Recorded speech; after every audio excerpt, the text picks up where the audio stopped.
పూర్వకాలంలో మన ముందు తరాల వారు యోగా ప్రత్యేకంగా చేసేవారా అనే ప్రశ్న ఉదయిస్తే మాత్రం ఒక్క సమాధానం తప్పకుండా వస్తుంది, లేదు అని. కానీ ప్రత్యేకంగా చేసేవారు కాదు, కానీ జీవితంలో ప్రతి పని ఓ యోగంగానే సాగేదంటారు. అది ప్రతి ఒక్కరి శ్వాసలో ఉన్న జీవన తత్వం. ఆ జీవన విధానం వల్లే వారికి ప్రత్యేకంగా ఆసనాలు, ప్రాణాయామం, థెరపీ అవసరం అయ్యేది కాదు. అందుకే మనం యోగా నేర్చుకోవాలి అంటున్నాం. కానీ వారు మాత్రం యోగంగా జీవించేవారు, యోగానే జీవనంగా జీవించేవారు. పూర్వకాలంలో యోగం అనేది కేవలం శారీరక వ్యాయామంగా కాకుండా ఆధ్యాత్మిక ప్రయాణంగా భావించబడేది. యోగః కర్మసు కౌశలం అనే భగవద్గీత వాక్యం ప్రకారం యోగం అనేది జీవన విధానం. ఉదయం బ్రాహ్మీ ముహూర్తంలో, అంటే సూర్యోదయానికి ముందే నిద్రలేచి నదిలో స్నానం చేసి శుద్ధమై ధ్యానం, ప్రాణాయామం చేయడం వారి అలవాటుగా ఉండేది. వీరి జీవన విధానం ప్రకృతి సిద్ధమైనది. రసాయనాలు లేని ఆహారం, క్రమబద్ధమైన నిద్ర, పరిమితికి మించి భోజనం చేయకపోవడం, వాక్చాతుర్యాన్ని నియంత్రించడం, అంటే మితంగా మాట్లాడే అలవాటు వంటి నియమాల్ని సహజంగానే పాటించేవారు ఆనాడు.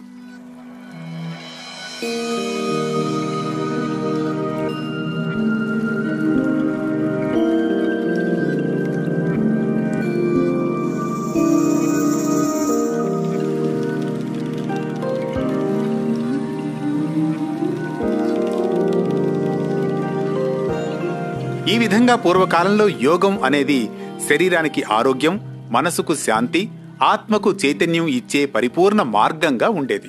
ఒకప్పుడు సాయంత్రమైతే చాలు, వ్యవసాయ పనులన్నీ పూర్తయ్యాక గ్రామంలోని ఆలయం వద్ద లేదా రచ్చబండ వద్ద అందరూ చేరేవారు. చక్కటి వాతావరణంలో దైవనామస్మరణ చేసేవారు. అందులో భాగంగా పాటలు, సంకీర్తనలు పాడుకుంటూ 2 చేతులు లయబద్ధంగా తడుతూ భజనలు చేసేవారు. ఆ భజనలు కూడా యోగంలో భాగమే. భజనలు మనస్సును దైవంపై నిలుపుతాయి. దీనివల్ల చిత్త విక్షేపం తగ్గుతుంది, మనస్సు ఏకాగ్రత సాధిస్తుంది. ఇది ధ్యానానికి ముందస్తు స్థాయి. ముగ్గులు వేయడం అనేది కూడా భారతీయ సంప్రదాయంలో రోజువారీ ఆచారంగా అనిపించినా, మహిళలు ఉదయమే లేచి చేతులు, మోకాళ్లు, నడుము వంచుతూ ముగ్గులు వేయడం వల్ల శరీరానికి వంగే వ్యాయామం, కాళ్ళు, చేతులు, భుజాలకు రక్త ప్రసరణ బాగా జరుగుతుంది.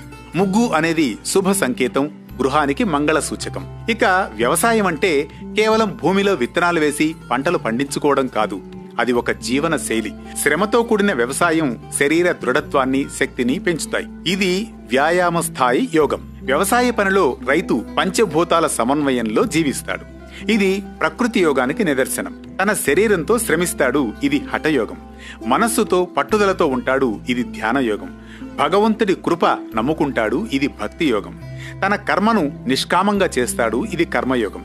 అందుకే రైతు జీవితం అంటే సజీవ యోగ సాధన.